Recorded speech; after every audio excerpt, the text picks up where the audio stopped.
该死！魔族怎么会突然之间冒了出来，而且还选择陈长安不在的这个空档？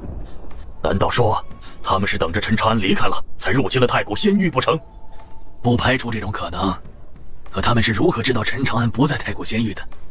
老穆，知道陈长安会去仙魔秘境的人多吗？你什么意思？是说我穆家出现了叛徒吗？我告诉你，绝对不可能。我们穆家很早之前就已经排查过了，没有魔族奸细。老穆，我们不是这个意思，只不过这事情太蹊跷了。陈长安进入仙魔秘境这才多久，魔族就已经大举入侵，不可能没有人通风报信。这一次，妖族真的是损失惨重。该死的封神殿，如今到了这种地步，他们怎么还不出现？他们以为魔族灭掉了人族和妖族之后，就真的会对他们网开一面吗？算了，靠他们没用。为今之计，咱们应该好好想想如何应对眼前的局势。虽说有龙族这些妖族强者加入到我们这一边，但想要和魔族大军抗衡，恐怕还是有些力不从心呢。难道当年陈天真的只是将魔界灭掉了，而魔族全都跑了吗？或许吧，否则的话，100万年魔族不可能汇聚这么多强者。而且我感觉，如今的魔族实力起码是当年的10倍不止。若是当年的魔族就有这样的实力，早就可以覆灭我们太古仙域了。多未必有用啊，有些时候实力才是硬道理。啊！陈长安回来了，还好回来的及时，不然的话，你们可就惨了。你不是去了仙魔秘境吗？这么快就回来了？云瑶，你也回来了？姐夫，你们可算是回来了。莫云瑶，这丫头的修为，仙帝巅峰境界了。这，喂，你们什么意思啊？看不见我们3个吗？见过圣主，见过龙族。那个王八是谁啊？操！伊陀此时一脸幽怨之色，看了看大黄和小蚯蚓。为什么最后受伤的总是我？确实，你这王八壳子一直承担着你不该承担的重量。不过有一句话叫做能力越大，责任就越大。你不要伤心，也不要气馁，这只能够说明你足够强大，明白了吗？是因为我太强大了，所以才会这样吗？当然，记住了，你是最强的。我是最强的。那大哥呢？大哥是无敌，不一样。上一次我杀了封神殿那么多人，他们一直都没有出现吗？没有，从来没有出现过。你们留在这里，我去见见魔族的魔主，还有他的狗头军师。姐，我姐夫真的没问题吧？他很强。哦，哪方面呢？滚！说说呗，好奇。各个方面满意了吗？爹，咱们可以准备喜事了。啥喜事啊？那当然是我姐和我姐夫的了。这俩人已经暗通款曲了。你个混账，有你这么形容的吗？啊，不对吗？那叫珠胎暗结。哦，原来如此，还是爹你懂得多。那是当然，不然怎么当你爹啊？没文化不可怕，可这两人瞎比刀刀伤害大了。莫家主，恭喜了呀！客气，能够有陈长安这样的乘龙快婿，真是让人羡慕不已啊！可不，你们就羡慕去吧。慕云瑶这丫头也不错，珠联璧合，天造地设的一对。那是，也不看看是谁的种。我去你娘的！你自己飘去吧，这给你装的。怎么着？我有这样的女儿女婿，我不应该骄傲？你们倒是想飘，你们配吗？你们有陈长安这样的女婿吗？你们有吗？你们就是，爹，他们就是羡慕嫉妒恨。我就知道他们会是这样的嘴脸，不跟他们一般见识。还是爹您宽宏大度。那是必须的。记住了啊，这小子叫慕云海，以后找夫君一定要避开他，记住了吗？爹，我是不是把自己的姻缘亲手掐死了？没事儿，怕个屁，大不了打一辈子光棍，爹养你。爹，你饱汉子不知饿汉子饥呀！放屁，这叫什么话呀？修炼之人怎可沉迷于女色？那你天天也没闲着呀？你不懂，爹是为了不让你娘孤单。可是我也孤单呐。那爹帮不了你。丢人，太丢人了！当着这么多人的面，你们要不要听听自己都在说些什么？云瑶啊，老祖老了，如今穆家得靠你撑门面了。你觉得把他们2个逐出穆家怎么样？逐出穆家？怎么就能被赶走了呢？老祖，逐出穆家严重了，不如禁足吧，以后就老老实实待在穆家，别出来丢人了。也好。禁足多久？那就先来个100万年吧。啥？100万年？禁足100万年。姐，你可真是我亲姐，爹禁足还有娘亲陪伴，我禁足陪伴我的就只有……闭嘴！闭嘴能不禁足吗？看你表现。陈长安，你居然出现在了这里，如此看来，你是放弃了亘古仙域是吗？你就是魔主，有点本事，但也只是有点。亘古仙域之中的魔族已经完全被我剿灭，现在也是时候轮到你们了。不过在此之前，我倒是想要见识见识，为你们魔族出谋划策的那位究竟是谁？不可能，我们的时间计划得很好。如果你留在了亘古仙域，不可能这么快赶回来。你在说谎。你觉得我有必要骗你吗？让你背后的那个人出来。可陈长安感应了半天，寻找了半天，并没有发现任何一个可疑的存在。要么此人的隐藏手段很强，要么他根本就不在这里。难不成对方真的将魔族当成了一颗棋子，安排魔族所做的一切都是为了吸引注意，而他另有目的不成？不可能，先生绝对不会骗我的。他说过，以你的性格，一定会留在亘古仙域，因为你足够聪明，也足够自负，所以我们的时间安排上不会出现任何的差错。为什么会这样？本无一失的计划，为什么会变成如今这个样子？有没有一种可能，你们只是他的一颗棋子，他不是没有算到，而是没告诉你们？棋子？虽说他心中10000个不愿意相信，但如今这样的局面，他不可能一点不怀疑啊。你是想让我们互相猜疑吗？告诉你，我没有这么轻易的就会被你挑拨。挑拨？你觉得我能站在这里，还需要挑拨你们什么吗？他为什么没有和你们一起出现在这里？你难道还想不明白吗？告诉我他是谁，他在哪儿，我帮你报仇，怎么样？报仇？帮我报仇？你帮我报什么仇呀？你帮我报什么仇啊？我和先生无怨无仇，不需要你多管闲事。自言差矣。你看，一会儿我要是将你杀了，你是不是得报仇啊？你的仇人是谁？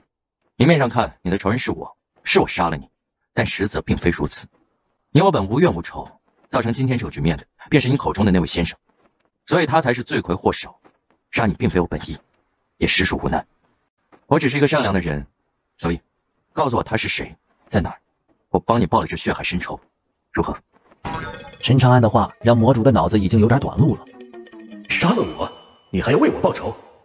可为什么又感觉他说的多少有那么一点道理呢？先生是一位强者，很强的强者。所以他是谁？不知道，我只知道先生是人族，其他的一概不知。人族？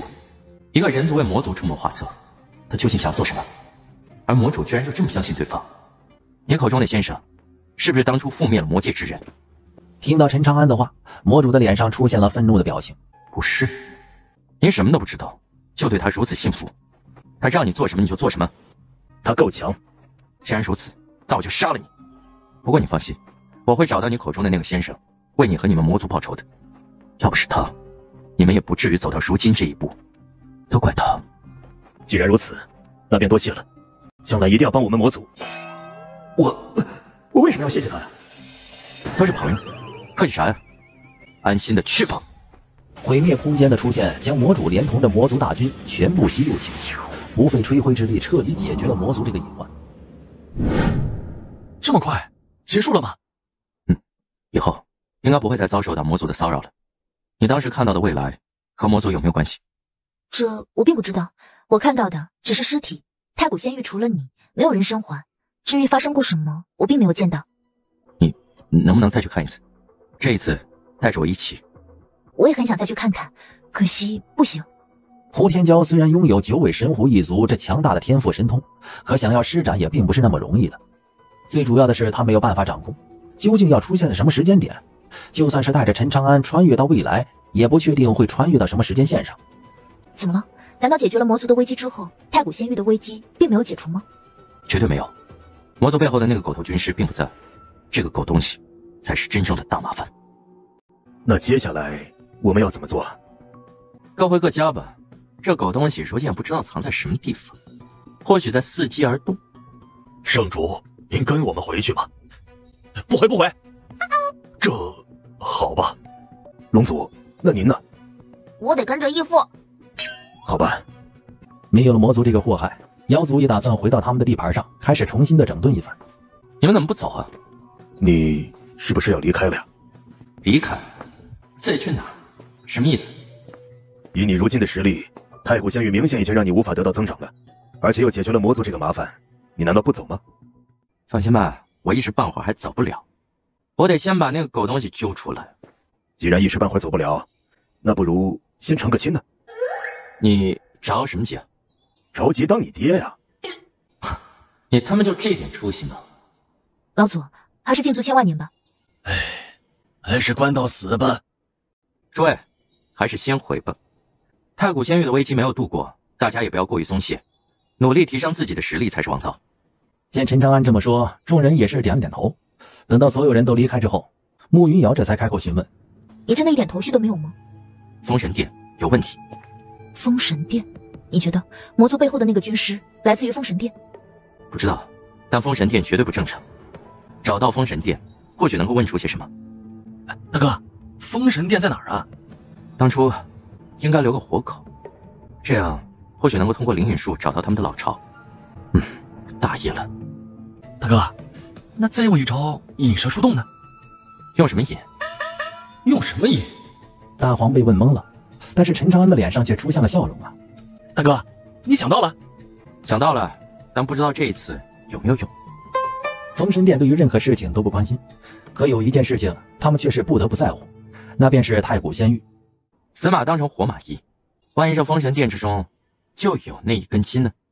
可是大哥，你这么做对太古仙域会不会影响比较大呀？别蛇没引来，把太古仙域给玩崩了。放心吧，我就是做做样子，你当我是你，一点分寸都没有。1天、2天、3天，随着时间不断的推移，却始终没有发现封神殿的任何动静。我刚刚想起来一件事情，你们有没有发现少了点什么？少了什么？陈青青啊，她怎么没了呢？陈青青，会不会是他以为你们要在仙魔秘境里面很久，所以先走了？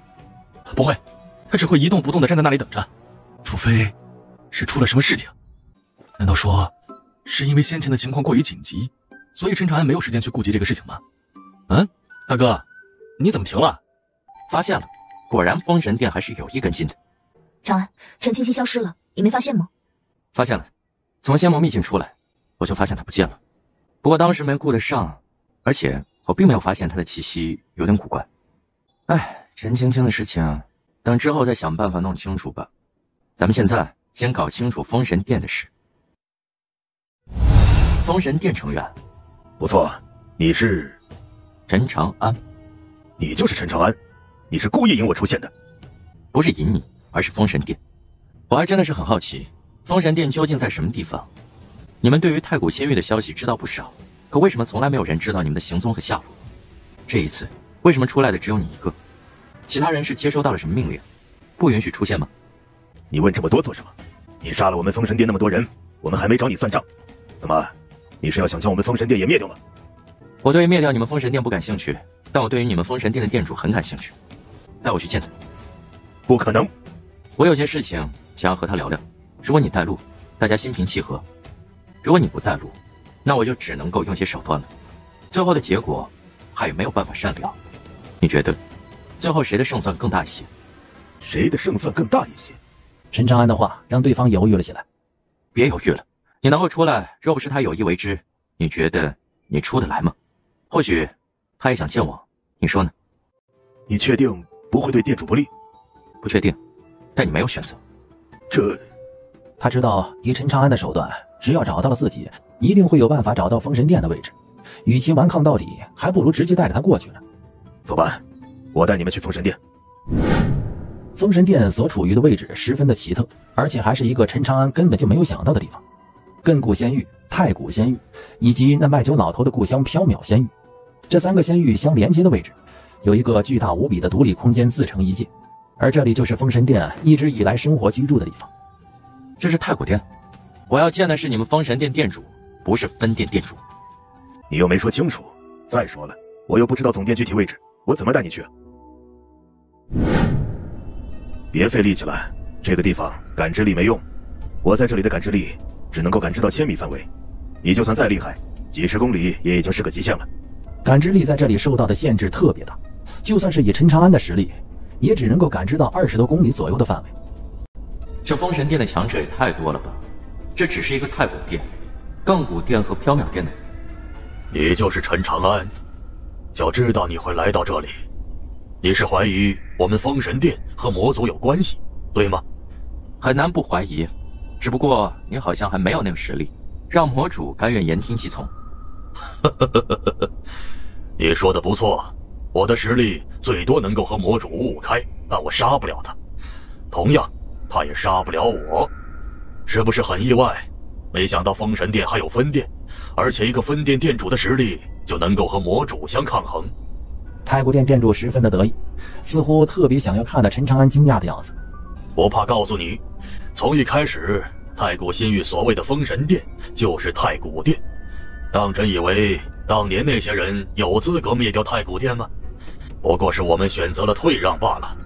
太古殿从未被灭，只是我们回到了原本应该在的地方而已。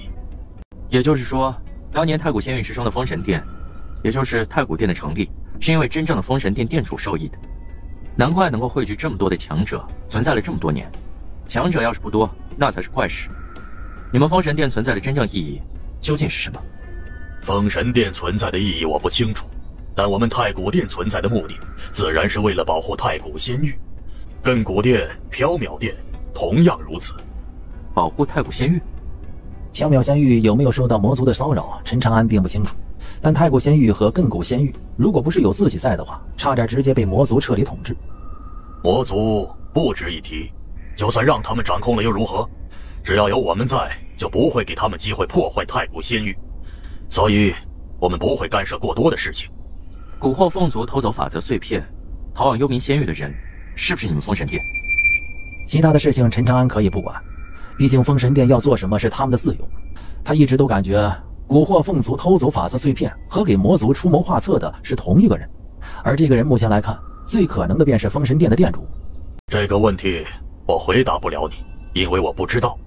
陈长安，你的实力确实很强，非常强，但你要清楚，这里是我们封神殿的地盘，你最好还是摆正一下自己的态度。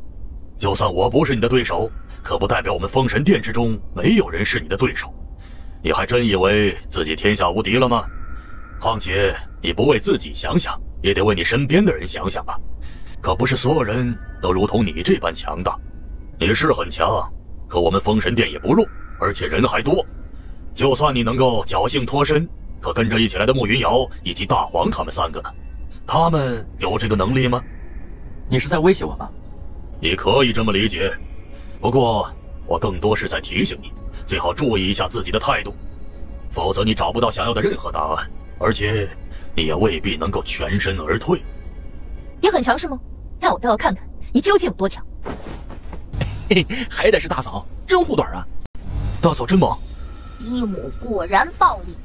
三傻组合看着那叫一个目瞪口呆呀，而太古殿成员此时却是有些蠢蠢欲动。陈长安目光一冷，向着众人看了过去。我让你们动了吗？大哥，大嫂没事吧？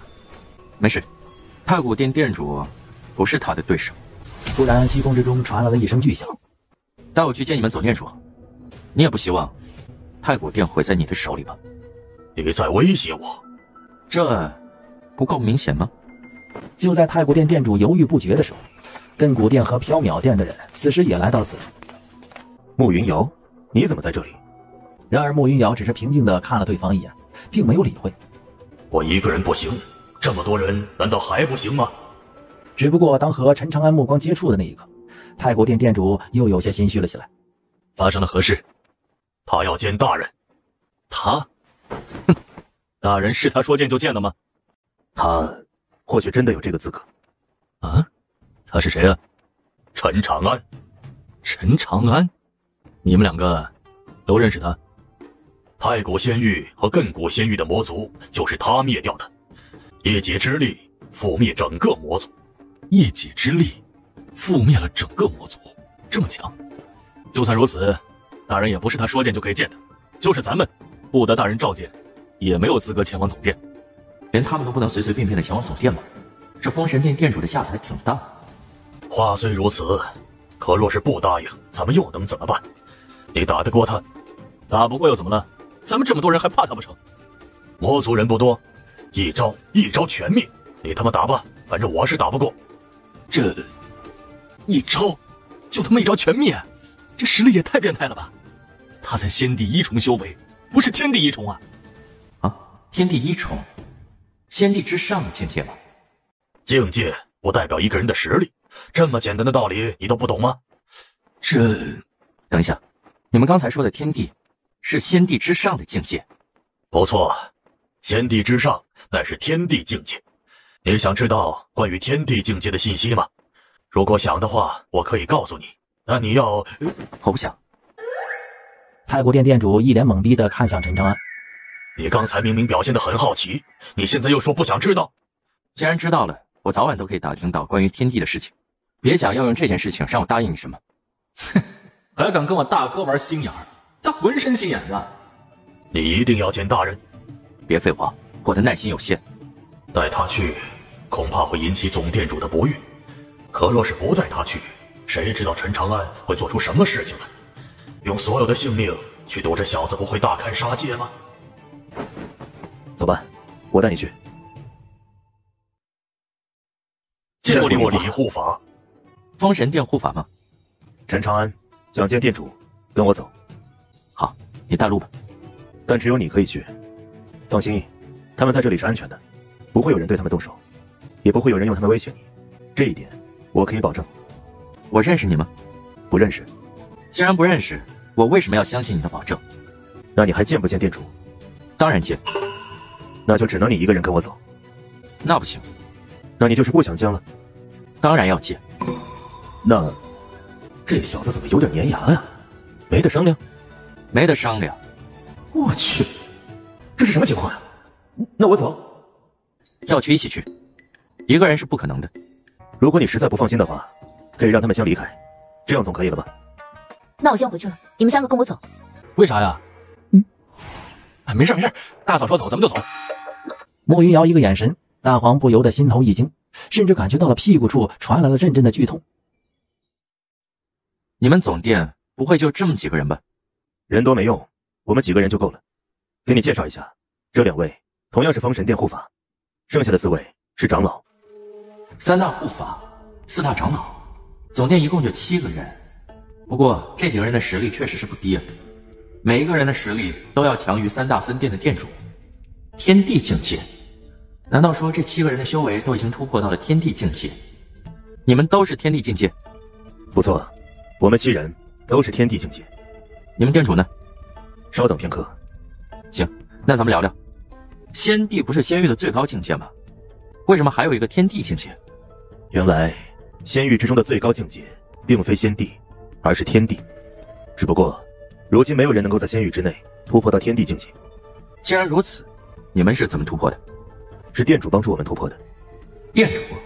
这封神殿店主竟然这么恐怖！既然如此，当个屁的狗头军师，这不是有毛病吗？为什么明明天地才是最高境界，然而仙域之内却无法突破到天地？是太古仙域不行，还是所有仙域都不行？3000仙域都不行。3000仙域这么多？当年有人横断万古，斩断3000仙域根基，从而导致再也没有人能够突破到天地境界。久而久之，后面的人便以为仙帝就是最高境界。太古仙域之中，你听说过死去的仙帝？可曾听过飞升的仙帝？难道说太古仙域有史以来从来就不曾有人飞升过？你说的这个横断万古的人，不会就是你们店主吧？自然不是，时间太过久远，就算是我们店主，也不过是听闻而已。我们也只是听店主说起过，才得知此事。看起来对方的实力绝对不是天地那么简单。难道说此人乃是上界之人？一个上界的人跑到这地方搞了个封神殿？对啊，如果没有人突破到天地境界，那陈天呢？陈天不是很早之前就已经离开了太古仙域吗？你们不认识陈天吗？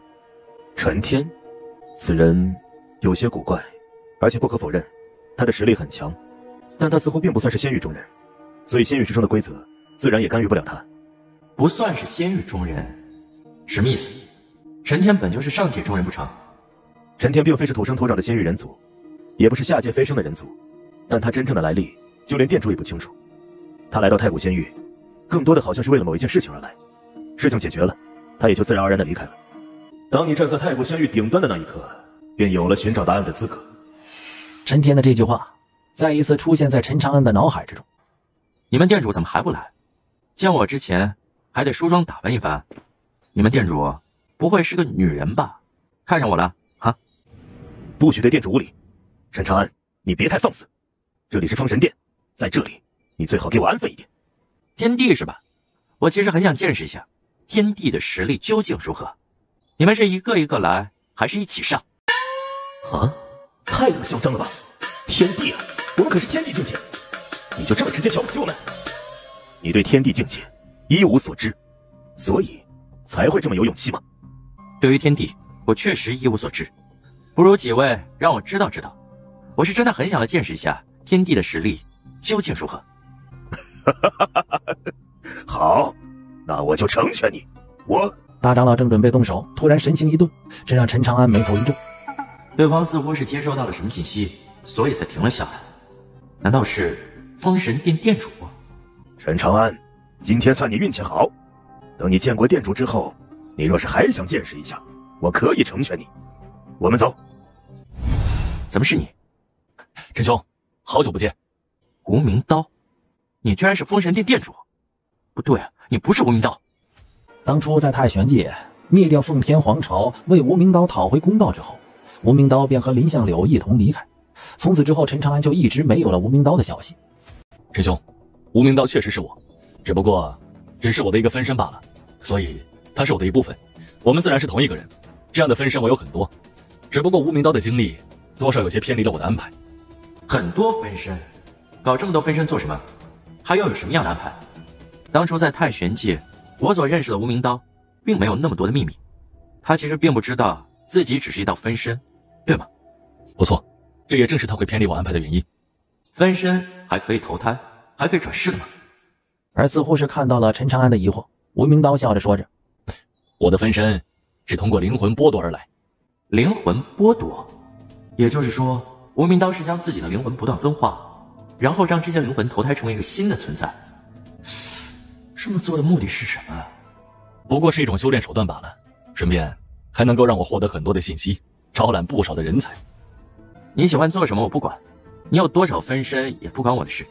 与我有兄弟情谊的是无名刀，并非什么封神殿殿主。既然你如今拥有了他的记忆，是否说明他已经彻底消失了？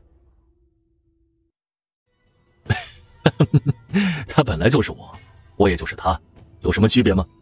他是因你而存在，你有权利去决定他的一切，但对我而言，是你彻底将他从这个世上抹除。这是你的事情，我不想过问，但你别想利用无名刀的这个身份，让我将你当成朋友。不愧是陈长安，果然有性格。那就重新自我介绍一下，我，封神殿殿主吴墨白。我问你，蛊惑凤族偷走法则碎片的，还有魔族身后的那个人，是不是你？蛊惑凤族偷走法则碎片的不是我，是李护法。在魔族身后出谋划策的也不是我，是王护法。当然，下令的是我。目的是什么？对你的考验，陈长安，我希望你能够加入到封神殿之中，我可以给你副殿主的位置。而我做的这一切，不过是想要考验考验你而已。毕竟你不一样，我对你寄予厚望。你少给我整这些没用的，我对于你们封神殿一点兴趣都没有，我更不会加入到封神殿之中。还有，我问你，陈青青去了什么地方？我知道陈青青的存在，只不过她去了什么地方我不知道，我也并没有留意。既然如此，那就没有什么好多聊的了。以后别来招惹我，更不要去招惹我身边的人，否则的话，别怪我对你不客气。陈长安，你当真觉得自己真的无敌于世了不成？你的实力确实不错，也很让我惊讶，但是我并不认为你是我的对手。还有，你难道就不想知道突破天地的秘密，不想知道封神殿的来历吗？这件事情与我何干？至于突破天地的秘密，我并不需要知道。就算无法突破到天地境界，不代表我不能够战胜天地。你的这套说辞对我没用。陈长安，你没得选择，要么加入封神殿，要么成为封神殿的敌人。我绝对不允许在我的掌控范围之内出现一个能够威胁到封神殿的存在。你最好想清楚，你要面对的不仅仅是我，还有我封神殿其他7位天地境界强者。你应该知道，这意味着什么？我们如果想要灭掉太古仙域，轻而易举。陈长安最讨厌的就是威胁，最不怕的同样也是威胁。你天地巅峰，是又如何？不是又如何？如果不是，那我真的会很失望。这小子口气怎么会那么大？难道说我若不是天地巅峰境界，都不配让他认真对待不成？哼，大言不惭。放心，我不会让你失望的。这里不合适，咱们换个地方。好，这破大殿看起来也不值几个钱，换了就换了呗，打个架居然还换地方。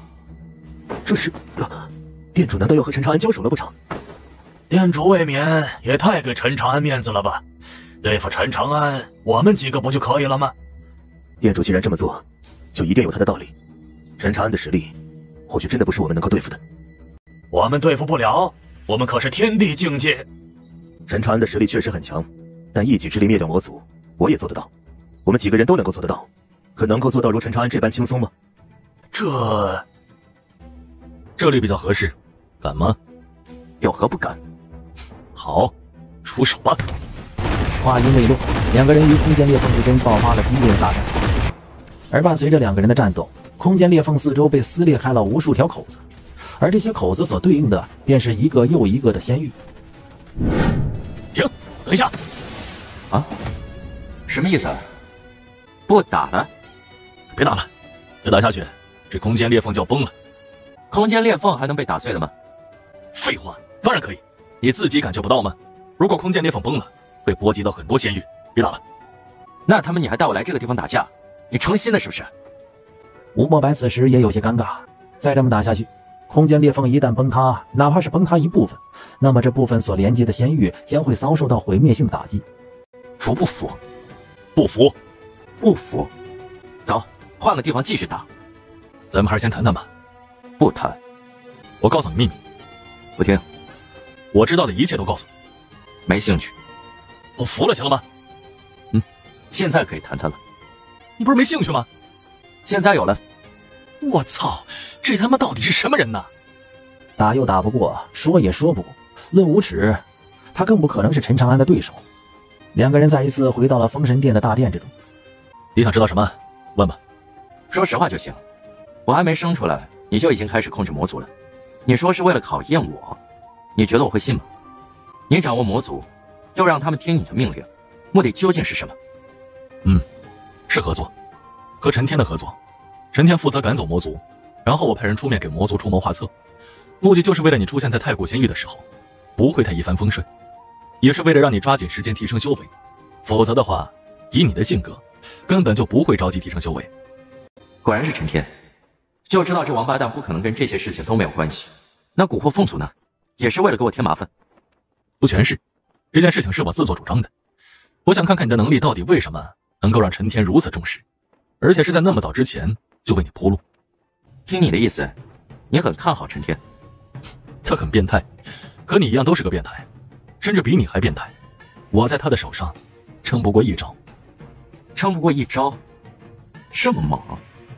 知不知道你们两个的行为造成了什么样的后果？可若是没有我，没有陈天，这么多年来，魔族会做的事情更多。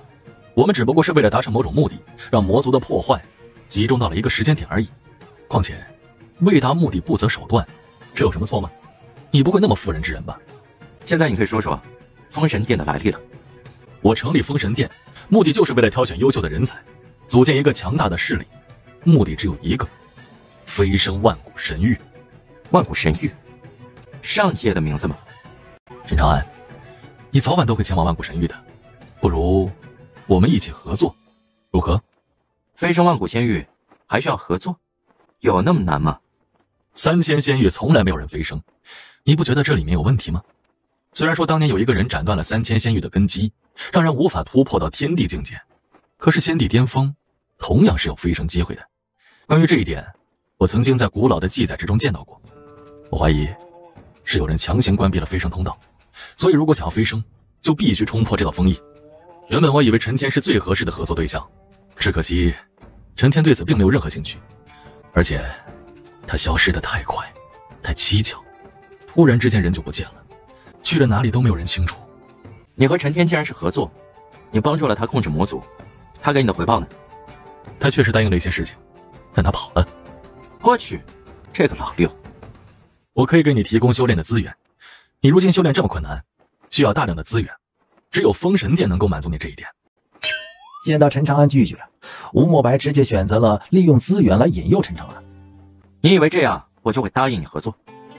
你有多少资源？数亿年的累积，你说有多少？来，咱们详谈。这就答应了？他早知道还费那么多话干什么？对了，我记得你好像答应了魔族，要给他们报仇是吧？骗他们的，非亲非故的，我给他们报什么仇啊？这些够不够？封神殿身为最强势力，数亿年积累，果然非同小可。单单是吴莫白拿出来的这些资源，太古仙域的资源总和，恐怕都未必有这么多。你居然这么富有！不错，不入仙帝巅峰，没有资格加入封神殿。这么多年来累积的资源多了一点，这很奇怪吗？况且，我们可并非只是收集一个仙域的资源，虽说没有搜刮3000仙域，但是1000多个还是有的。合着封神殿还干着强盗的营生呢，搜刮1000多个仙域的资源。资源给你，咱们谈谈合作的事情吧。行，等我想要飞升的时候，我通知你，到时候带你飞。啊？什么鬼？他就这么有自信，能够想飞升就飞升？你这么有把握？不知道啊，但我知道这玩意儿商量没用，得靠实力。所以你给我的资源越多，我实力提升的就会越快。只要我的实力提升到一定程度，冲破飞升的封印，还不是轻轻松松？我曾经集合了封神殿所有人想要冲破封印，结果失败了，而且还受到了反噬。我足足花费了数千万年才恢复来。你能明白这其中的难度吗？你们太弱了。你很强，你的实力也就跟我差不多而已。非也。啊？非也？什么意思啊？你的实力，你他妈不会刚才跟我战斗的时候隐藏实力了吧？没隐藏，只是没用力而已。没用力？我操！你用了几成力？放心吧，你还是不错的，能够让我施展3成力，你真的很不错。3成？只有3成吗？我可是天地巅峰，结果呢？陈长安一个先帝一宠，只是用了3成力就和我平分秋色，甚至更胜一筹。若是陈长安全力出手呢？我不会又他妈是个一招秒的情况吧？你们老陈家专出变态吗？前有陈天，后有陈长安，一个个的都是这么变态。好，封神殿的资源你随便用，最好能以最快的速度突破到先帝巅峰。好，不过有件事情我很好奇，3000仙域的根基被斩断，你又是如何突破到的天地境界？又是如何帮助其他人突破到的天地？因为我并不是在3000仙域之中突破的，3000仙域之中存着一个特殊的地方，叫做虚无之地。虚无之地，虚无之地又被称为遗忘之地。这个地方就算是先帝巅峰也非常容易被抹杀，可这是唯一一个能够突破天地的地方。这么多年来，封神殿只有7位天帝，是因为只有他们7个活着突破到了天地。封神殿的成员死在虚无之地的不说少数，起码超过了数千人，数千人只有7人成功，可想而知这难度究竟有多大。我当年也是机缘巧合发现了这个地方，并且成功突破，所以才能突破到如今的境界。对了，蛊惑凤族的法则果实也是在虚无之地偶然获得了几个。等我突破到先帝巅峰，记得带我去。你算了吧，你可能没机会去啊。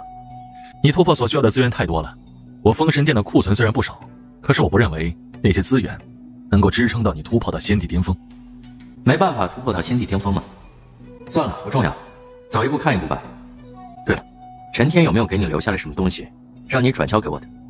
东西没有，不过陈天让我带给你一句话。他说了什么？他说让我回忆一下。吴莫白回忆了一下之后，这才将陈天留下来的话告诉了陈长安。听到陈天给自己留下来的话，陈长安也是眉头微皱，并没有继续留在封神殿，而是直接回到了太古仙域这边。店主，陈长安答应加入封神殿了吗？没有。没有？那就让他离开了吗？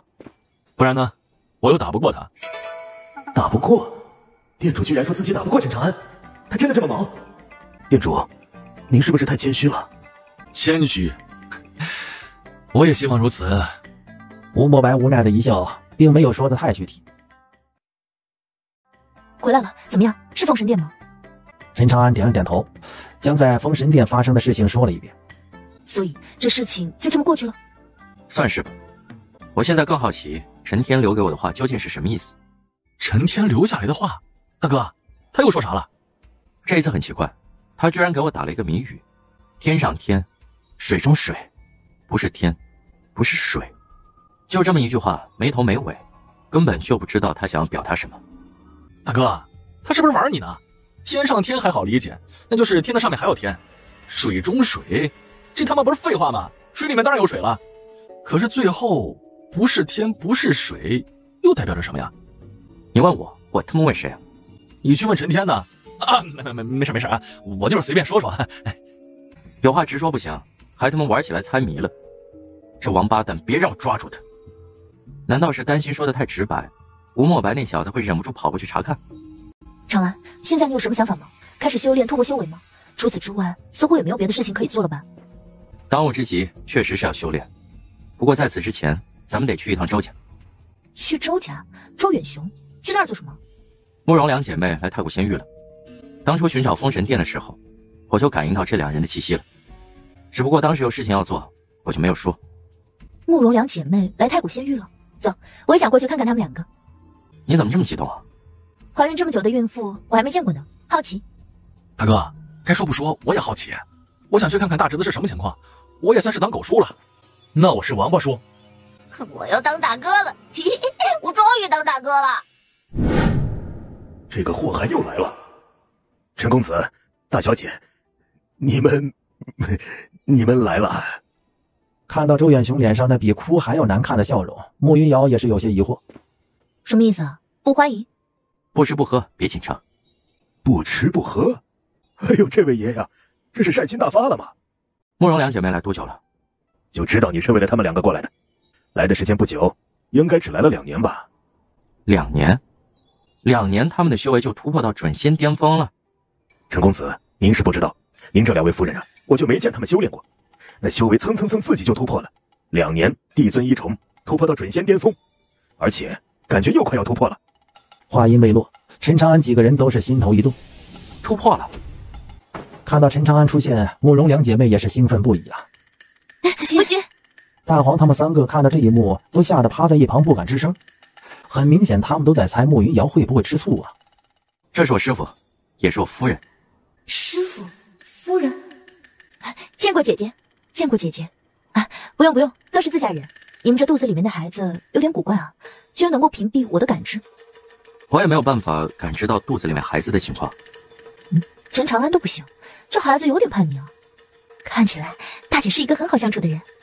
不应该啊，大嫂这么暴力的人，怎么会那么温柔呢？我觉得也是，会不会有诈？哦，你的想法是迷惑敌人，然后出其不意，攻其不备。不是吧？这么阴险？大黄3个还在口嗨，突然感觉到一股凉意袭来，不由得浑身一抖。定睛一看，发现慕云瑶此时正一脸冰冷地看着他们。你们感觉怎么样？一点生产的迹象都没有吗？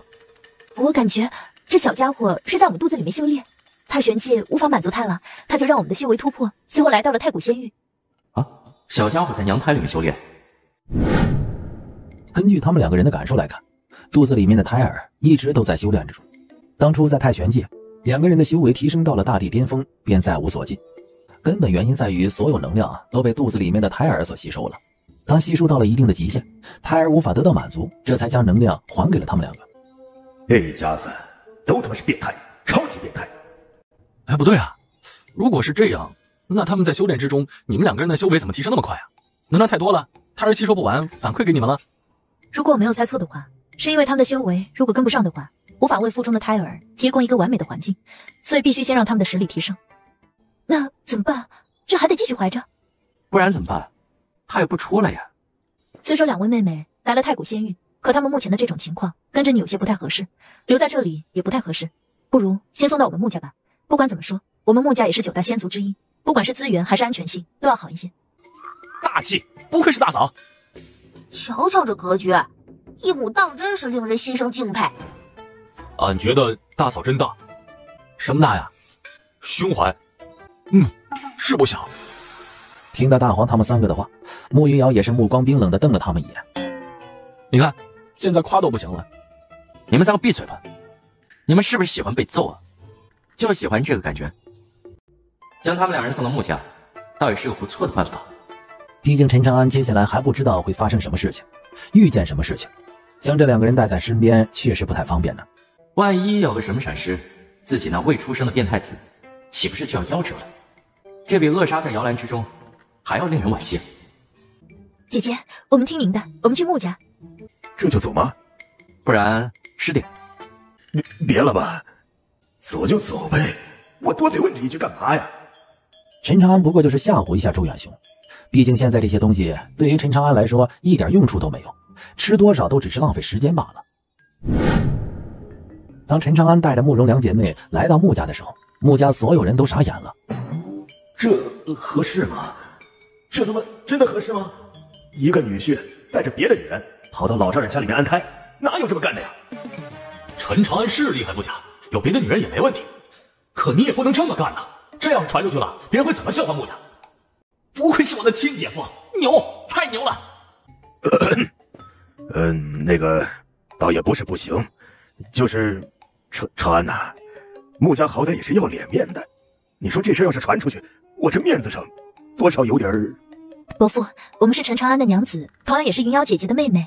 说到底，咱们都是一家人。既然是一家人，外人何来的笑话？从云瑶姐姐这边论辈分，我们二人还得称呼您一声父亲。父亲照顾代孕的女儿，难道不应该吗？啊？这两个小家伙倒是会说话。爹，这事情是我的主意，你管那么多干什么？如今太古仙域，谁敢笑话穆家？你怎么也变得古板了起来？你们两个就安安心心的留在这里，当自己家一样。要是谁敢给你们两个脸色，你就告诉我父亲。哎，算了，你还是直接去找老祖吧。就是我慕云瑶说的，你们两个在穆家，就和我在穆家一样。多谢姐姐，多谢姐姐。姐夫，你们两个就放心吧，有我在，穆家绝对不会有人敢欺负两位。这我得叫啥呀？叫嫂子不对劲儿吧？各论各的，你喜欢怎么叫就怎么叫。好，放心，有我在，绝对不会让人欺负两位嫂嫂。你不行。不行，居然说我不行！堂堂穆家大少爷，天骄榜强者，当代绝世妖孽之一，你们居然说我不行！你在穆家还没那么高的地位，你说的话有个屁用！穆天也在一旁鄙夷地说着：“爷，你怎么也瞧不起我呀？”我瞧得起你什么？你说话好使啊！我不好使吗？众人都懒得跟他废话，只是回复了他一个眼神，仿佛是在说：“你觉得呢？”你们接下来有什么打算？胡天骄所说的危机真的会出现吗？不清楚，估计就连他自己也并非真的一清二楚。不过谁也不敢保证不会出现。当务之急还是先提升实力吧。对了，天上天，水中水，不是天不是水，你能明白这句话的意思吗？什么乱七八糟的，感觉应该是某一个地方具备这样的特征。不过一个地方怎么会具备如此奇怪的两个特征呢？会不会是两个地方呢？一个是天上天，一个是水中水。不过太古仙域之中似乎并不存在这样的地方。太古仙域不存在这样的地方吗？如果不存在太古仙域，那会在什么地方？大哥，你说有没有一种可能，陈天去过虚无之地啊？啊，虚无之地？你的意思是说，陈天想要引我去虚无之地？那他知道我去哪边不就好了？弄什么字谜？谁他妈能猜出来这是在虚无之地？不对，吴莫白知道虚无之地，而陈天又让吴莫白传话，说明他知道我会在吴莫白的口中听到这个地方。大黄，你别说啊，你这一次好像还真是猜对了。啥叫这一次好像猜对了？我机智的一批好不好？什么虚无之地啊？陈长安将虚无之地的存在说了出来，这让慕云海和慕天野两个人都十分的惊讶。没想到仙帝并不是最高的修为，仙帝之上竟然还有天帝。所以你们打算现在就去虚无之地吗？安全起见，再等等吧。大黄他们的修为还差点儿，先修炼，大黄他们突破到仙帝巅峰再去，说不定可以在虚无之地让他们的修为提升到天地境界。而我也想看看，如今突破一重境界究竟有多大的难度。大哥，那陈青青咋办呢？不找了？陈青青还是要找，不过她并不在太古仙域之中。先修炼吧，到时候用灵隐术，看看能不能有什么发现。不可思议，简直是不可思议！他们俩人平日里面也没有怎么修炼，为何突破的速度这么快啊？不清楚，可能是资源比较多吧。哎，不可能！就算是给你无穷无尽的资源，你能够这么快提升这么多修为吗？这5年的时间而已，慕容两姐妹的修为居然就提升到了天仙境界，这样的速度，任谁看见了都会大吃一惊啊！爹，我决定了，我要修炼，我要刻苦的修炼。我一定要。爹，我还没说完呢。你光说有个屁用，你多倒是缺努力啊！天天就知道用嘴努力，再看看人家，那修为就跟喝水一样轻松。终于回归巅峰了，我终于回归到仙帝巅峰境界了。紧随其后，小蚯蚓也成功突破。恭喜大黄哥重回巅峰，恭喜小蚯蚓突破仙帝巅峰。好兄弟，这几年一个人在外面无聊坏了吧？不无聊，一点也不无聊。无聊？这5年，伊陀就没有闲着，天天混迹在穆家的单身女眷之中，各种聊闲，那叫一个快乐呀。伊陀也只是聊闲，没有什么过分的举动，所以穆家人呢也就由着他去了。大哥大嫂呢？还没有出关吗？应该还在修炼之中。伴随着大黄和小蚯蚓的出关，穆家也正式进入到了鸡飞狗跳的生活之中。相比较伊陀的聊闲，大黄和小蚯蚓明显就更招人烦了，甚至已经到了人见人躲的地步。5年，又是5年的时间，陈长安和慕云瑶两人双双出关。果然是到头了，10年时间，我的修为没有丝毫进展。你呢？先帝2重，但是吴莫白送我的那些资源都用光了。都用光了？听闻此言，慕云瑶也是充满了惊讶。10年了，也是时候出发了。为什么会这样？灵隐术没用吗？离开之前，陈长安打算利用灵隐术看看能不能找到陈青青的下落。然而不知道什么原因，灵隐术竟然失去了作用。灵隐术是通过气息进行的一种追踪术，就算是跨越了空间也能够进行追踪。然而现在的情况是，灵隐术完全失去了作用。造成这样的情况，只能够说明陈青青的气息完全消失不见了，所以根本就追踪不到。大哥，不会是死了吧？也可能是他现在身处的环境能够完全屏蔽他的气息，让人无法进行追踪。不管哪一种，咱们目前都没有办法找到陈青青。走一步看一步吧，也没有别的办法。陈兄，你这是资源用光了。用光了？才他妈10年，你就给用光了？你他妈是出去拿我的东西去开善堂了？啊？你的修为突破了？10年，用了10年时间就突破到了仙帝2重了。10年，居然只是用了10年吗？难道他的修炼根本就没有瓶颈？只要是资源足够，不断的炼化融合之后，修为就会突破？啊？他们2个也仙帝巅峰了？你们怎么都那么快啊？这些够不？吴莫白倒也是够主动，没多说废话，直接又给了陈长安第1次双倍的资源。行，你这朋友值得交。虽说你也是为了抱我大腿，但你的付出不会白费的。有你这话安慰多了。不过我也应该再带着人去搜刮一下资源了，不然的话还真供不起你。行，那你多搜刮一点。不过我这一次来啊，不光是为了资源，我要去虚无之地。虚无之地？这么快就要去虚无之地了？不过以陈长安的实力，倒应该问题不大。可是都去？都去。那我可得先提醒一下你们，就算是仙帝巅峰，在虚无之地也随时都有死亡的可能，所以你们一定要小心小心再小心。陈长安的实力应该问题不大，可是你们几个……我的实力难道也不这么不安全吗？你的实力略强我封神殿那3位分店店主，可你知道我为何一直不让他们前往虚无之地吗？我怕他们死在里面，因为虚无之地本就不是仙帝境界可以前往的地方。不是仙帝境界可以去的地方，难不成里面最弱的都是天帝？那你如今天帝巅峰境界，在虚无之地是否畅通无阻？不敢保证。虚无之地还有更强的存在？有。不是说仙域之中最强的是天帝吗？怎么还有更强的存在？仙域之中原本最高的境界确实是天帝，可是虚无之地是一个比较特殊的存在，并不属于神域，也不属于任何的仙域。也许是我的认知有偏差，但确实虚无之地还有更强的存在，只不过当初没敢过多打探就先离开了。反正那地方很恐怖。天地之上是神境吗？我是真不知道，可能是，也可能不是。要不你去了之后自己打听一下。那我自己打听吧。虚无之地在哪儿？其实虚无之地从哪里都可以去。什么意思？我也是后来发现的，3000仙域似乎都有通往虚无之地的通道，那种感觉就好像虚无之地包含了3000仙域，又不属于3000仙域，很奇怪的感觉。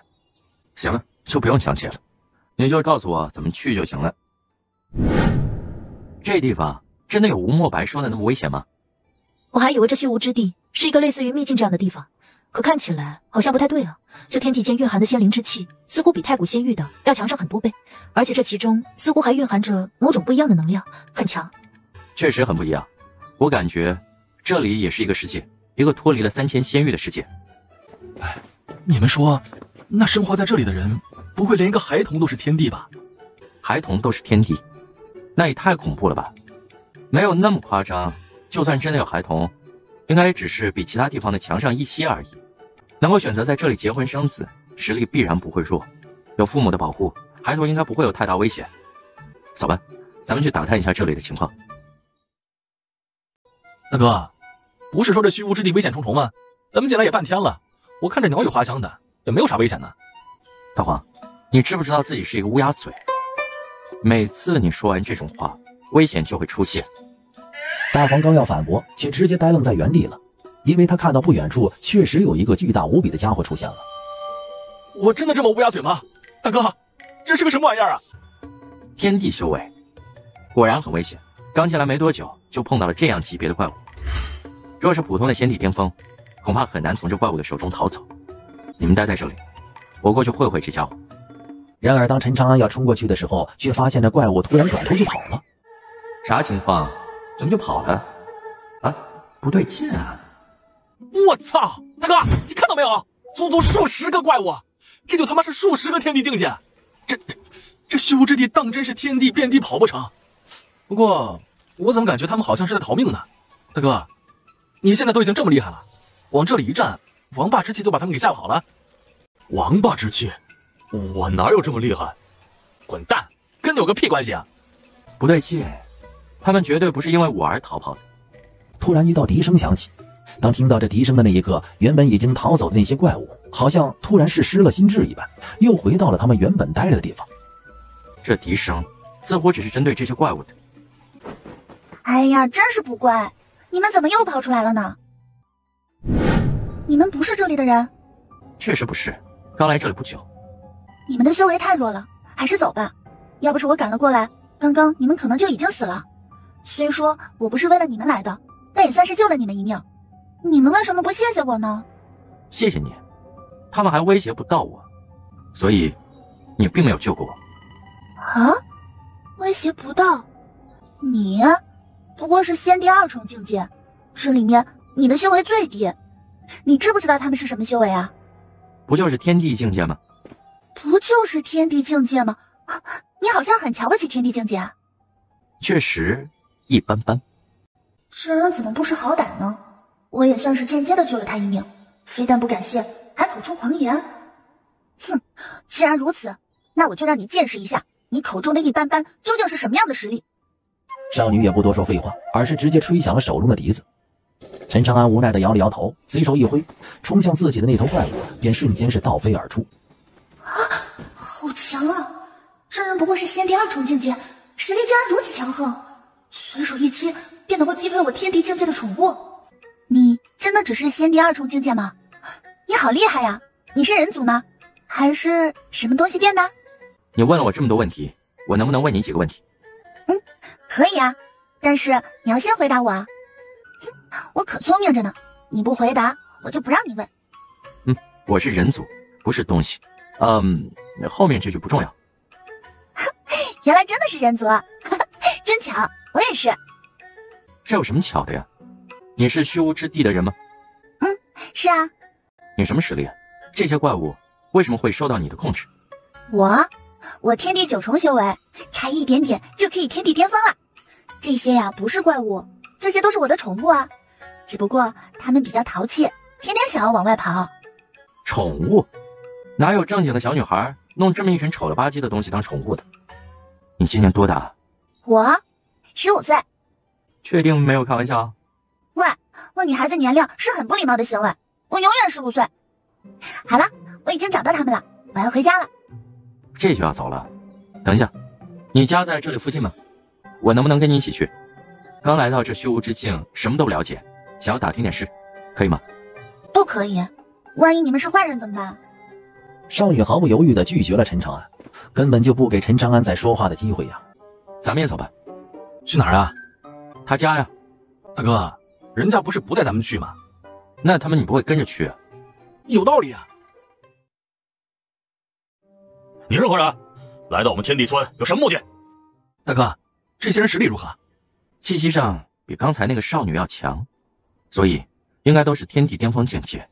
数十个天地巅峰，这他妈村子也太恐怖了吧！我来自太古仙域，初到虚无之地，来这里并没有恶意。仙域中人，没有最好。不过我们天地村向来不允许外人进入，你们还是离开吧。离开可以，能不能问一下，这虚无之地究竟是一个什么样的地方？还有，天上天，水中水，你们知道这样的地方吗？虚无之地危险重重，你们不想死，最好尽快离开，回到你们的太古仙域。至于你说的天上天，水中水，从未听说过。走吧，我爹爹说你可以进去。念念，村长同意让外人进村了。爹爹同意了。好吧，那你们就进来吧。外面不过是一些障眼法，里面才是天地村真实的面貌。你们这天地村有多少人啊？也不算多，应该有700多人吧。700多人，700多个天地。虚无之地出生的人，一生下来是什么样的实力啊？实力？没有什么实力啊。抱歉，忘了你们是仙域的人了。不过我也不清楚，按照你们仙域的修炼境界应该怎么形容。不过在我们这里，刚出生的婴儿不算有实力。难道说，在这虚无之地，天地才算是一个开始不成？天地之下，统称没有实力。虚无之地很难降下新生儿，我是我们天地村数亿年来唯一一个孩子。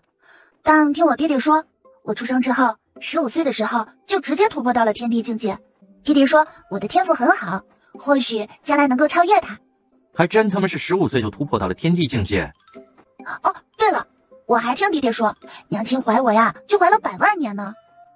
你们太古仙域那边呢，也是这么长时间吗？100万年，妈的！这么一对比，陈长安感觉慕容两姐妹肚子里面的胎儿似乎也并没有什么奇特的地方了。念念，你们这里的这些宠物为何都如此奇怪啊？很奇怪吗？不觉得呀，我觉得蛮可爱的。你们身边这2个宠物才长得很奇怪吧？啊？奇怪？我们正儿八经的狗和王八哪里奇怪了？嘿嘿，还好我是人形。认知不同，审美不同，也许虚无之地的这些生物就是长这个样子，他们已经看习惯了。我还以为这些宠物是拼凑出来的，难道说他们从一开始就是这个样子？一直都是这个样子。太古仙域难道不是这样吗？哪个仙域也不这样啊，就你们虚无之地是另类。啊？不是吧？其他地方的都跟你们2个一样丑。那还是我们这里好一点。丑？不是奇怪，已经变成丑了吗？小蚯蚓，你他妈别拦着我，我要咬死他！大黄哥，别冲动，这遍地是天地，他也是天地，你咬不过他。我知道，所以才让你拦着我。哥，你想死别拉着我，你看看你四周。四周怎么了？没事，闹着玩呢。你看看你们这儿的人咋一点也不懂得幽默呢？收了，把你手上的武器给我收了。懂不懂的待可知道啊？还有疯狗病，你不用搭理他。啊？有病吗？真可怜，长得丑就算了，身体还不好，要不要给他看看病啊？不用看，没救的。咱们还是先去你家吧。还有多久能到啊？快了，前面不远就是了。爹爹，我把他们带过来了。陈长安，见过前辈。于天雄，前辈认识我？不认识。不认识？这天地村不是从来不允许外人进入吗？前辈为何让念念带我们进来？因为你的那句话。那句话，天上天，水中水吗？前辈说的可是天上天，水中水。不错，应该还有后半句吧？后半句是不是天不是水？你从什么地方得知这番话？就算是虚无之地的人，也并非人人都知道这句话。是有人给我留了一句话，我怀疑和虚无之地有关，所以就过来了。所以这句话真的和虚无之地有关？当然。于天雄点了点头，随后抬头向着空中看去。如果我说天在我们下方，你信吗？你的意思是虚无之地是颠倒的，天在下方，土地在上方。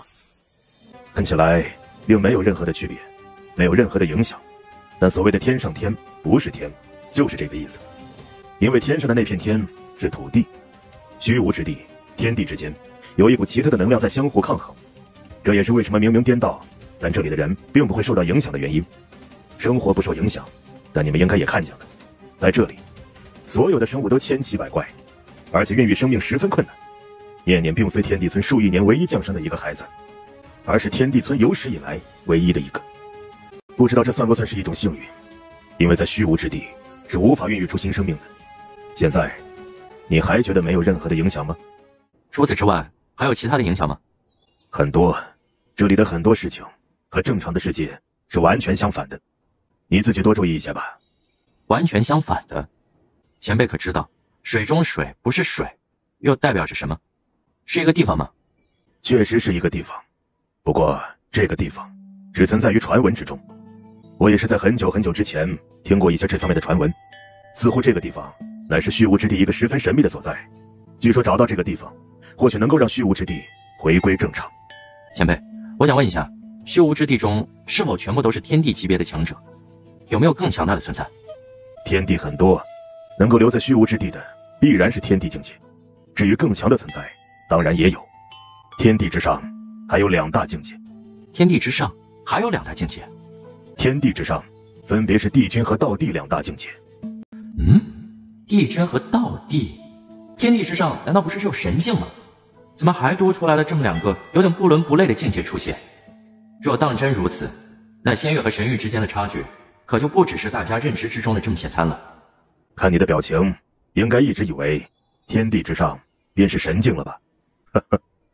没那么容易啊！3000仙域确实被斩断了根基，可无人飞升，并非因为有人关闭了通道，而是先帝根本就不具备飞升的资格，天帝同样也不具备。换种说法，原本的3000仙域，先帝并非是极限，天帝也不是。知道为何3000仙域能够连接虚无之地吗？虚无之地还有一个名字，遗忘之地。那是因为虚无之地的存在，本就是3000仙域被斩断的那一部分所组成的，所以最终自成一界。而这里同样被神域所摒弃，虽说在这里可以将修为突破到道地境界，却依然无法前往神域。听到于天雄的话，陈长安眉头微皱。天地尚且还能够在仙域之中存在，可道地境界的强者一旦进入到仙域之中，只有两种下场：一种修为被压制在天地境界，另外一种伴随着仙域一起崩塌毁灭。如果是你千辛万苦修炼到道地境界之后，会冒险回到仙域吗？死结，突破道地可以飞升，但突破了之后就无法回到仙域之中，最终只能够永远的困在这虚无之地，除非找到水中水这个神秘所在，让虚无之地恢复正常。为什么要告诉我这么多？就因为我知道这句话吗？并不完全是，我同样也是有事相求。有事相求？如果我没有猜错，前辈的修为应该是帝君境界吧，而我不过是仙帝2重而已，你有事求我？不错，我的修为确实是帝君境界，但那又能怎么样呢？我不依然也只是这个小小的天地村的一个村长而已，而你不同，你是仙帝2重，却能够平安的来到此处。况且我家那丫头的速度如何我清楚，你跟得上她，说明你的实力并不差。仙帝2重境界，拥有这样的实力，你绝不是普通人。而且我感觉得出来，你的实力恐怕不在我之下。所以你要求我的是什么？就算我拥有潜力，可天地村看起来十分的太平，不像是有事情发生的样子，有必要求助我吗？我刚刚应该说过吧，我们天地村有史以来只有念念这么一个孩子，甚至我怀疑在虚无之地诞生的孩子就只有念念一个。这是不是幸运我不知道，但事出反常必有妖，若是日后当真有什么危险，我希望你能够保他的性命无忧。若你答应，你可以随便提条件，只要我能够做到的，我一定都会答应你。难道说整个虚无之地只有我这么一个特殊的存在吗？可我会有什么危险呢？爹爹，我……念念，虚无之地强者很多，更有很多人想要寻找飞升神域的办法。爹一直不让你走得太远，就是担心你的存在会让有些人生出来不好的念头。可我最近感觉，我恐怕护不住你了，所以你必须走，离开天地村。啊？离开天地村？爹，我不走，我以后乖乖的听话好不好？求求你不要赶我走。不行，你必须走，我是为了你好。我去找娘亲。站住，找谁都没用，这件事情由不得你做主。这怎么还搞上生离死别的戏码了？那个，我好像还没答应你呢吧？这怎么就演上这一出了？你会答应的。哦，你怎么知道我一定会答应？因为你也是为了寻找飞升神域的办法而来的，不是吗？所以你一定会答应。况且，你实力虽然不错，可远没有达到能够在虚无之地任意妄为的地步。你需要我对你的帮助，哪怕只是起到一点点的作用，这也是你目前需要的。我的要求并不难，只是让你保护小女而已。并不难，你一个帝君都做不到的事情，你觉得这是一件很轻松的事情吗？难道说于念念和水中水不是水之间有着某种联系不成？可就算如此，虚无之地这么大，又屏蔽所有的感知力，其他人怎么会找到于念念？于天雄的担心会不会太多余了？让于念念出去四处走动，才是真正有危险的事情吧？陈长安将自己的想法说了出来，于天雄听了之后也是无奈的一笑啊。你说的这些，我当然也懂。所以这么多年来，我并不让念念离开天地村太远的地方。但有些事情终究是隐瞒不住的。道地强者的能力远比你我想象中的要恐怖。就在最近，似乎已经开始有所行动了。他们在寻找虚无之地内是否有不该出现的存在。你这话得说得明白一点，什么叫做不该出现的存在？我们也包括在内。宁抓错，不放过，你们或许也不会例外。既然如此，跟着我们，怕不是更危险？我们太容易被人当成目标了。所以，你们吸引了目标，念念不就会被忽视了吗？况且，你们又不是他们真的需要的人，没什么危险的。啊，好算计，当真是好算计。不对，老头，你忽悠我，宁抓错不放过，于念念怎么可能会被忽视？你最好实话实说。妈的，这小子不好骗！你就答应不就完了吗？老子说了这么多，说了这么半天，你怎么就不上道呢？或许有所夸张，但关于这件事情，我并没有骗你。真的有人如今在寻找不该存在的人，只不过他们针对的是在虚无之地降生之人。你们仙羽的身份就是最好的掩护。我之所以那么说，只是为了让你们重视起来而已。毕竟事情轮不到自己头上，谁又会伤心呢？我去，这老头居然以小人之心夺君子之腹，老子可是君子，你还怕我答应了之后不信守承诺？况且目前事情的发展，很有可能念念和水中水有关，你难道就对这些不感兴趣吗？你就这么相信我？除此之外，我没有别的办法，不然我也不会随便相信一个外人。好，那咱们来谈谈条件吧。帮你保护于念念可是一件十分危险的事情，得加钱。哈？加钱？什么意思？在虚无之地，压根儿就没有钱这个概念，所以陈长安这一句话确实把于天雄给问懵逼了。真笨，这都不懂。我们要修炼需要的是什么呀？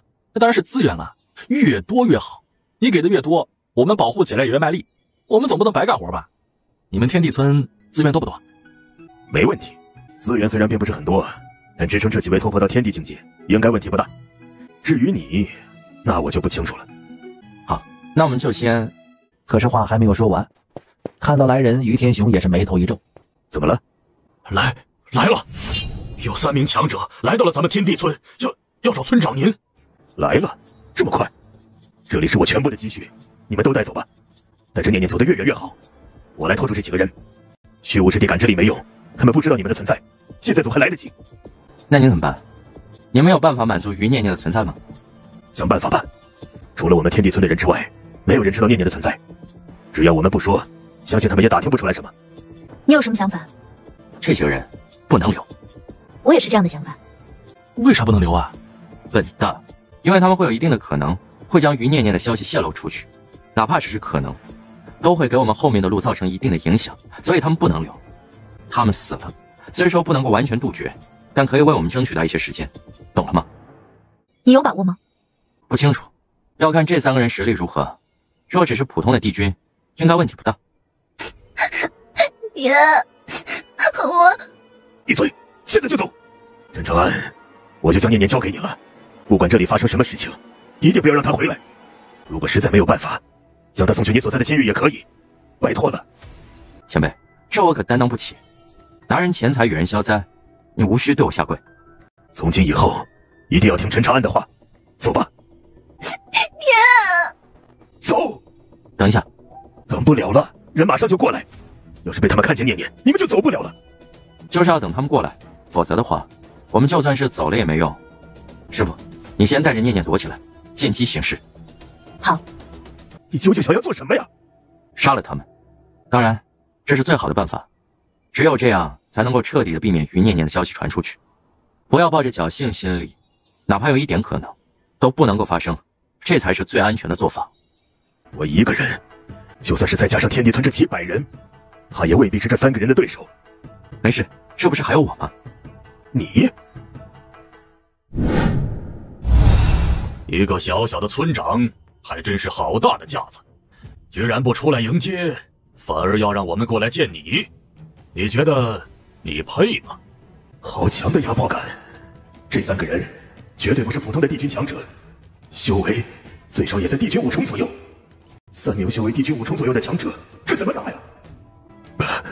真是抱歉，刚刚有事情耽搁了一下，没能够亲自迎接，还请3位见谅。听闻你们这里有一个小女孩，可是在虚无之地降生的。听闻？从什么地方听闻？如果对方只是说有一个小孩，于天雄还会认为对方是在诈自己，可能够精准的说出是一个女孩，这恐怕就不是诈了。你们怎么知道这里有小女孩的？这小子怎么直接暴露出来了？果然有。小子，你还是嫩了点儿。人在哪儿？我知道在哪儿，不过我很好奇你们是怎么知道的。这不是你应该关心的事儿，把人交出来。不说。好，我现在就交给你。轰的一声巨响，这小子还是人吗？怎么会这么猛啊？3人此时已经瘫倒在地上，纵然拥有着强大的身体，却也扛不住陈长安更加强大的拳头啊！知道什么叫力之法则吗？怎么样，感受如何？力之法则，这不是传闻中最顶级的法则之力吗？先帝，一个先帝怎么可能会掌握如此逆天的法则之力？小子，虽然你很强，可你的实力想要杀了我们，恐怕也不是那么容易的事情。不错，当真以为我们身为帝君境界的强者就没有保命的手段了吗？你没有办法彻底的杀了我们，况且这么做你也逃不了。或许你们真的有保命的手段，可你们根本就没有看得起天地村，所以在此之前应该不会想到会落入到这步田地。分身？哦，应该不是。陈长安说起分身这2个字的时候，仔细的观察着3个人的反应，从他们的反应之中看得出来，并不是这样的手段。灵魂？原来如此。既然这样，那就从他们的灵魂下手，搜魂灭灵。得到了自己想要的信息之后，陈长安便出手灭掉了他们的灵魂，不给他们任何一点逃走的机会。毁灭空间。随后陈长安直接召唤出了毁灭空间，来了一个毁尸灭迹，否则的话总感觉会有问题出现。怎么样了？解决了。啊，这么快？不然呢？聊10个仙灵石的。那接下来怎么办呢？问出来他们为什么知道念念的事情了吗？没问，用的搜魂。你放心，念念的消息外面的人确实不知道，当然也不是你们天地村的人泄露出去的。可你们这里的那些个宠物，你终究还是大意了。宠物？原来是从他们这里泄露出去的。我现在就下令，将天地村所有的怪物全部消灭。大概10几年前，你们这里有个小怪物跑了，这小怪物被人抓了去，然后读取到了他的记忆，知道了这么一件事情。无巧不成书，这些人的目标本来就是于念念这样降生在虚无之地的人。不过有一点你可以放心，这3个人为了邀功，并没有将这件事情告诉其他人，所以目前来看，他们死了，于念念的存在一时半会儿不会被泄露出去。还有，这些人来自于一个叫道一门的地方，你知道道一门吗？道一门，我知道，道一门乃是虚无之地3大最强势力之一。道一门的门主应该是第一批进入到虚无之地的人之一，据传闻，实力应该已经达到了道地巅峰。由于多年来修为没有进展，所以想要寻求飞升的方法。道地巅峰，上来直接招惹到了虚无之地最强者之一。虽然刚才那3个人也不是特别清楚找于念念这样的人会有什么用处，但是道一门内部似乎很确定，想要寻求飞升的方法和于念念这样的存在会有必然的关联。而且道一门并不是最近才开始寻找，已经花费了足足万年的时间了，只不过是最近才来到你们这附近而已。或许你的猜测是对的，于念念的存在本身就是一个意外，可能真的和虚无之地那神秘的所在有某种关联。最起码道一门的人是这么认为的。陈长安真的很幸运能够先一步认识你，我没有猜错，也没有赌错，你是那个能保护得了念念的人。将念念交给你，我就真的放心了。就算日后再有人过来，我们就是拼死也不会泄露念念的事情，这一点请你放心。拼死没必要，而且你们也守不住秘密。我不是不信任你们，而是想要获取你们记忆的手段太多太多了。最好的办法是你们离开虚无之地。离开？去哪里啊？我们有什么地方可以去的吗？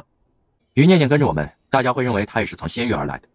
你们离开，更能避免于念念的身份被泄露出去，这样一来更稳妥一些。我知道你们或许没有地方去，但我有，我可以安排你们去一个地方，很安全，而且应该不用压制自身的修为，只不过想要提升是不可能了。啊？你的意思是太古仙域能够承受得住帝君强者出现？不是太古仙域。陈长安所想的地方自然是封神殿居住的那个独立空间，但这也只不过是暂时的。他最终的想法是有机会将这些人带入自己的小世界之内，有天地帝君，那对于自己的小世界的发展也很有利啊，毕竟肥水不流外人田嘛。不管是哪儿，只要能够不拖累念念，我还是先和大家商量一下吧。好，你去商量一下吧。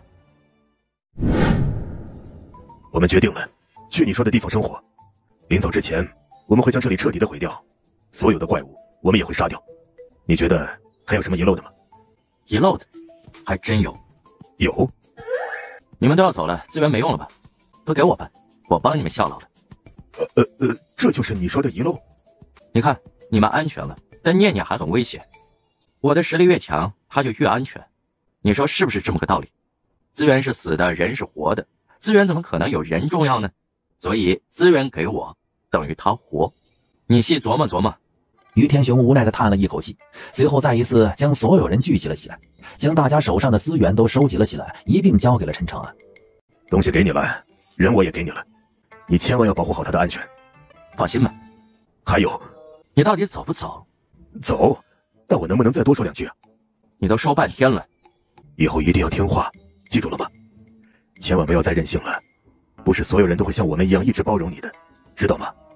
爹，我知道了。一定不要太有默契了。你们也跟上吧，看见吴莫白就说我让你们去的，放心，他一定会好好的安置你们。好好好。你怎么能踢我爹爹呢？老实待着，你爹说了让你听我的话。姐姐，他好凶啊！你还真是从来都不懂什么叫怜香惜玉啊。当然，我的温柔只对师傅你。你能正常点吗？你看，怜香惜玉就不是我的风格，你们也不习惯吧？你是不是对怜香惜玉有什么误解啊？啊，有误解吗？绝对有。陈长安无所谓的笑了笑，这都不重要了。接下来的路并不好走，道一门在找，估计另外2个顶级势力也在寻找。我们现在面对的是虚无之地3大顶级势力，先提升一下修为吧。就在这儿？就在这吧。环境是差了点，不过我可以布置一道结界，应该问题不大。门主，咱们有3个人死在外面了，不知道究竟发生了什么事情，会不会是因为有所发现，所以才被人杀掉了？死在外面了？道一门的人，放眼整个虚无之地，谁敢不给面子？居然会死在外面，难道是另外2家干的？有线索吗？没有，灵魂完全消失不见。咱们道一门独有的追踪术，也无法追踪到这3个人的尸体所在。你也知道，虚无之地感知力无用，想要找到并不容易。不管怎样，咱们的人都不能白死，派人去调查一下。我亲自去另外2家一趟，大家的目的一致，联合起来才能够共赢，尽量避免发生冲突。是，门主。一晃20年的时间过去了，慕云瑶他们早就已经突破到了天地境界。为什么会这么快啊？好奇怪。并不奇怪啊！你们要知道，在虚无之地，天地境界属于起始境界。你们觉得起始境界提升会有多难啊？你们以为难，是因为你们在原本生活的世界之中根本就无法突破，所以认为天地境界是一个十分难突破的存在。而且虚无之地的仙灵之气之中蕴含着一种神奇的能量，也会加快突破的速度。岂不是说在这里突破到帝君也是很容易的事情？并不容易啊，不然的话我们天地村也不会那么多人卡在天地巅峰境界。据传想要突破到帝君，至少要领悟5种法则之力呢，这并不是一件容易的事情。虽说虚无之地有法则果实这种宝贝，但并不是那么容易获得的。念念，你的意思是法则果实很难获得吗？难怪你们天地村的资源当中居然没有法则果实。大哥，怎么样？在这里突破是不是很容易？我都天地3重了，你不得先帝巅峰？先帝巅峰没那么容易，虽说突破相比较在太古仙域容易了不少，但也只是突破到了先帝7重而已。先帝7重也不错了，道帝之下，大哥，你应该没有对手了吧？道帝强者实力如何不清楚，但道帝之下应该没有人是我的对手。道帝之下无敌，而且还是以先帝7重的境界。你还没有回答我的话。法则果实确实很不容易获取，怎么啦？没事，吴墨白这个败家子，这么珍贵的东西，居然用来忽悠凤族，就为了考验我的实力。你们的资源用得如何了？还有不少。对，还剩一半呢。资源目前还够用，但想要让慕云瑶他们突破到帝君，恐怕就需要去搞一些法则果实了。念念，你知道法则果实在什么地方吗？我倒是听爹爹提起过，法则果实乃是由法则之力凝聚而成，服用之后能够领悟其中所蕴含的法则之力。这东西啊，存在于法则之海，但具体的位置我并不知道。法则之海，法则之力凝聚而成的海吗？水中水，不是水，难道说的是法则之海？看来这法则之力无论如何都要去一趟了。走吧，咱们打听一下这法则之海的消息，一边走一边修炼。好。这里居然有这么大座城池，这虚无之地的人也不少啊。城池确实不小，可进入城池之后，陈长安发现这地方虽大，但却显得十分冷清，大街上并没有什么人走动，看起来甚至显得有些荒凉。这不会是一座荒城吧？应该只是人少地方大，所以看起来比较冷清。看看有没有客栈之类的地方，不过感觉可能性不大。哟，还真有。大哥，你看那边有家客栈。还真是有家客栈。陈长安一行人直接是走进了客栈之中，同样的冷冷清清，连个伙计都没有。有人吗？真是活见鬼了！我这客栈开了5000多万年，居然来生意了。5000多万年的客栈，居然是他们第一次有人上门，这买卖干的优秀啊！快，坐。那个你们等会儿啊，我得想想开场白是啥，我忘了。你这之前一直没有客人？客人？哪来的客人？自从我这客栈开起来之后呀，就没人来过。不过今天这不终于迎来客人了吗？几位的到来呀，真是让我这客栈蓬荜生辉啊。对，我想起来了。几位是要打尖儿还是住店？住店呢，这房间得先等等，我得打扫打扫。要是打尖呢，我这几千万年没开火了，也是什么都没准备的。对了，水有管够，我先给你们倒点水啊。好家伙，这客栈开的还真是够可以的，要啥啥没有。别忙了，我们不渴。既然你这一时没有生意，为什么不关门呢？当初来这里定居，就是打算做点小买卖，万一能赚点呢。可你们也看到了，这城池虽然大，可人并不是很多，都有家，谁来住客栈啊？反正开都开起来了，我也不能扔了不是？反正住在哪儿都是住。这几位修为还行，起码也是个天地境界。你怎么才仙帝境界啊？仙域来的？对，我们都是仙域来的，来的时间也不是很久，运气比较好，大家都突破了。我呢稍微有点特殊，所以还没有突破到天地境界。你们这地方看起来挺冷清，从来没有外人出现过吗？有，偶尔也会有一些人路过，不过很少会在这里停留太久。现在还留在这里的呀，都是一些仙域回不去了，修为也提升不了的人。大家随便找了个地方，就算是熬日子吧。不然怎么办？好不容易提升到天地境界，甚至是帝君境界，总不能自杀吧？天地境界回到仙域，应该没有问题吧？为什么会说回不去了？你仙域来的，应该有灵石吧？当然有。随后拿出来了一枚极品仙灵石。看到这仙灵石之后，客栈老板笑着说：“在仙域，这品质应该算是极品的吧？”没错，是极品的。但是在我们这儿啊，这就是劣质仙灵石。知道为什么吗？因为这里的仙灵之气和仙域之中的根本就不一样。在这里突破到天地境界之后，一旦回到仙域之中，两股仙灵之气会相互排斥。时间短一点无所谓，可一旦时间长了，后果很严重。很严重？难道还会要了他们的命不成？不过封神殿的人，只有仙帝巅峰的人会出现在仙域之中，天地级别的，一直都生活在封神殿那个独立的空间之中，确实很少会去仙域，除非必要，就算去了，也会很快离开。所以说，来到这里是为了突破到更高的境界，却也限制了我们，永远都无法回到仙域。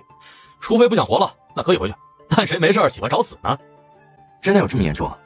不过是仙灵之气有区别，会要了天地强者的命。具体我也不清楚，据传啊，应该是和虚无之地仙灵之气之中蕴含的那股特殊能量有关。所以虚无之地那些强者一致认为，只有寻找到飞升之法才能够破局，否则所有人都要困死在虚无之地，要不然就是找到一个可以屏蔽仙灵之气的独立空间，但那样一来和囚禁没有太大区别了。吴莫白和封神殿的那7位天地强者基本上算是被囚禁在了封神殿了，所以他们也非常渴望寻求飞升神域的办法。对了，你们打算在这住几天啊？需要几个房间？你们有支付能力吧？仙灵石要不要？就这？在我们这儿这就是个破烂啊，没有别的东西了？别的东西？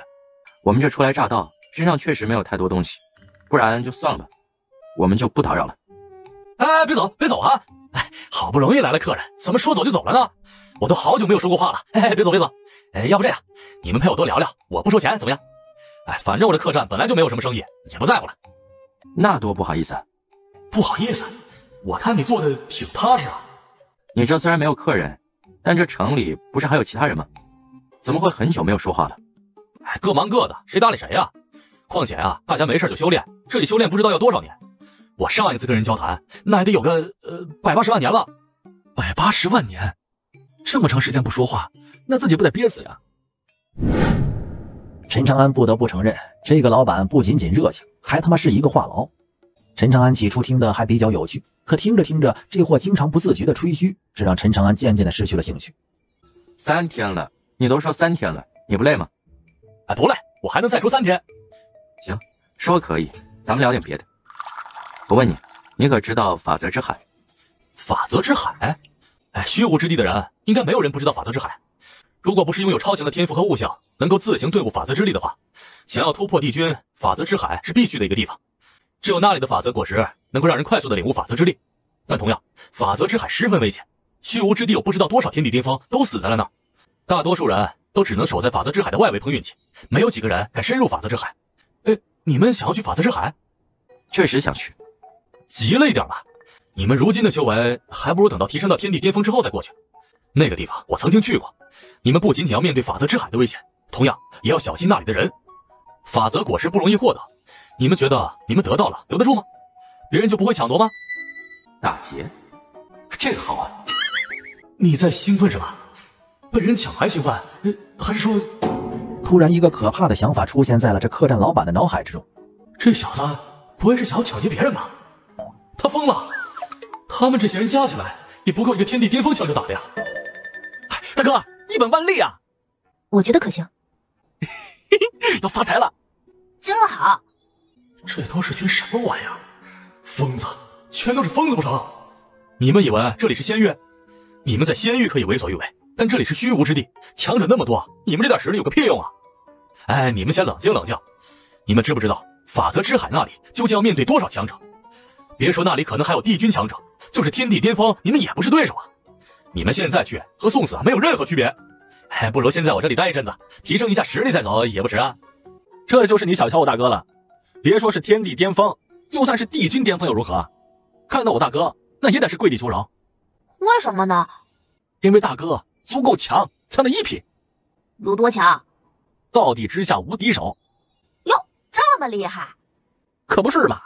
道地之下无敌手，这也太能吹了吧！你们知道帝君有多强吗？知道道地有多强吗？哎，你们刚来，什么都不懂。错，我们不懂，会知道帝君和道地的存在吗？不懂的是你，你永远都不可能明白我大哥的优秀。啊，这话倒是有些道理。这小子真那么强？能够来到这虚无之地的，谁曾经不是天才之辈？谁不是称霸了一个时代的超级天骄？可没有任何人敢说自己在仙帝境界就能够做到道地之下无敌手。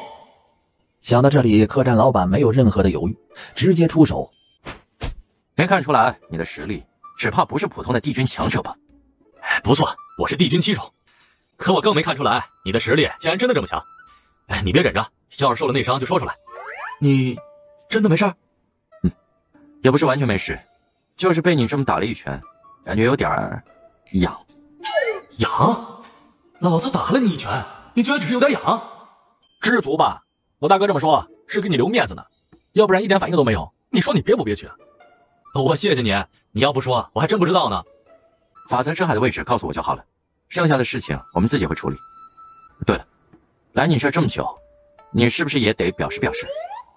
啊？表示表示？什么意思啊？辛苦费，麻烦结一下。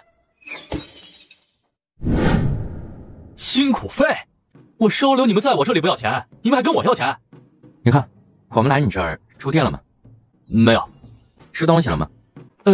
也没有。来了好几天了吧？没错。